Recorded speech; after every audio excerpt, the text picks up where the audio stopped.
Gaza വെടിനിർത്തലും Hamas ബന്ദികളാക്കിയവരുടെ മോചനവും ആവശ്യപ്പെടുന്ന പ്രമേയം UN general assembly പാസാക്കി. അമേരിക്ക ഉൾപ്പെടെ 9 രാജ്യങ്ങൾ വെടിനിർത്തൽ പ്രമേയത്തെ എതിർത്ത് വോട്ട് ചെയ്തു. ഡൊണാൾഡ് ട്രംപ് ദേശീയ സുരക്ഷാ ഉപദേഷ്ടാവായി തെരഞ്ഞെടുത്ത മൈക്ക് വാട്സ് ബന്ദികളാക്കപ്പെട്ടവരുടെ കുടുംബാംഗങ്ങളെ സന്ദർശിക്കും. ബന്ദികളുടെ മോചനവും ഗാസയിലെ വെടിനിർത്തലും ഉടൻ നടപ്പാക്കണമെന്നാവശ്യപ്പെടുന്ന പ്രമേയം UN ജനറൽ അസംബ്ലി പാസാക്കി. 158 രാജ്യങ്ങൾ പ്രമേയത്തെ അനുകൂലിച്ച് വോട്ട് ചെയ്തു.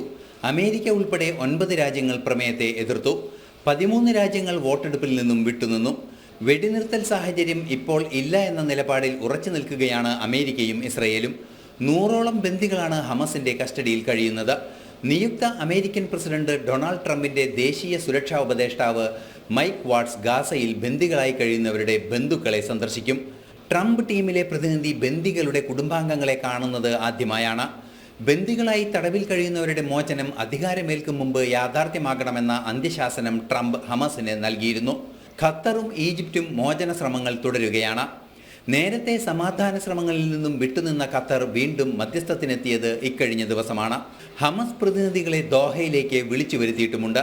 ജനുവരി 20 അധികാരമേൽക്കും മുമ്പ് ബന്ദികളുടെ മോചനം സാധ്യമാക്കാനുള്ള നീക്കങ്ങളാണ് ട്രംപിന്റെ ഭാഗത്തു നിന്നും ഉണ്ടാകുന്നത്.